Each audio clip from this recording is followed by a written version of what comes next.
ગુજરાતભરના તાજા અને સચોટ સમાચાર મેળવવા માટે અમારી રાષ્ટ્રીય સમાચાર ચેનલને સબસ્ક્રાઇબ કરો અને બેલ આઇકન પર ક્લિક કરો।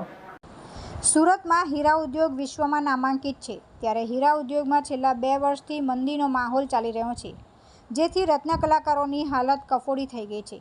કલાકારો માટે યોગ્ય વ્યવસ્થા ઊભી કરવાની માંગ સાથે કોંગ્રેસ દ્વારા સુરત ડાયમંડ એસોસિએશનને આવેદનપત્ર આપવામાં આવ્યું હતું। કોંગ્રેસના પ્રમુખ ધનસુખ રાજપૂત સહિતના કાર્યકરો દ્વારા સુરત ડાયમંડ એસોસિએશનની ઓફિસે પહોંચીને આવેદનપત્ર આપવામાં આવ્યું હતું। સાથે જ માંગ કરવામાં આવી હતી કે જે રત્ન કલાકારોને કંપનીમાંથી છૂટા કરવામાં આવે છે તેમને પરત લેવામાં આવે, રત્ન કલાકારોને આર્થિક પેકેજ આપવામાં આવે, સાથે જ રત્ન કલાકારોનો સર્વે કરી તેમના બાળકો અને ઘર ખર્ચ માટે કોઈ વ્યવસ્થા ઊભી કરવામાં આવે તેવી માંગ કરવામાં આવી હતી।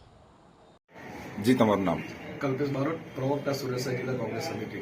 કલ્પેશભાઈ, કઈ જગ્યાએ રજૂઆત કરાવી તો શેની રજૂઆત છે? આજે સુરત શહેર જિલ્લા કોંગ્રેસ સમિતિના પ્રમુખ ધનસુખભાઈ રાજપૂતની આગેવાનીમાં સુરત ડાયમંડ એસોસિએશનની ઓફિસ અમે રજૂઆત કરવા માટે આવી છે કે છેલ્લા ઘણા સમયથી સુરત શહેરમાં અને સમગ્ર ગુજરાતમાં દેશમાં જે મંદીનો માહોલ સર્જાયો છે, આજે આખા દેશને ઓળખ સુરત શહેર આપી છે। ત્યારે સુરત શહેરના લાખો રત્ન કલાકારો બેકાર છે, જે ધંધામાં બેરોજગારી છે, એટલે અમારી માગણી છે કે રત્ન કલાકારો માટે ડાયમંડ એસોસિએશન મારફતે સરકાર પાસે રજૂઆત કરીએ કે આર્થિક પેકેજ જાહેર કરવામાં, જેથી રત્ન કલાકારો પોતાનું જીવન જીવી શકે।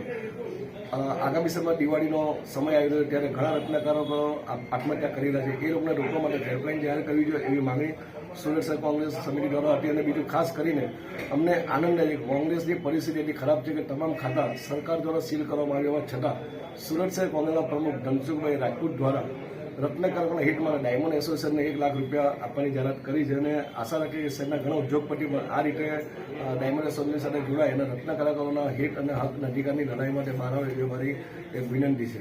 અને બીજું કે આ સુરત શહેરના મોટા ઉદ્યોગપતિ જ્યારે રાજ્યસભાના સાંસદ હોય ત્યારે અમારી એમને પણ વિનંતી છે કે તમે વ્યક્તિગત નહીં પરંતુ આ શહેરના લાખો રત્ન કલાકારોના હિતને ધ્યાનમાં લઈને સરકાર પાસે આર્થિક પેકેજ જાહેર કરો એવી અમારી વિનંતી। તુલસી શર્મા સાથે રાષ્ટ્રીય સમાચાર સુરત।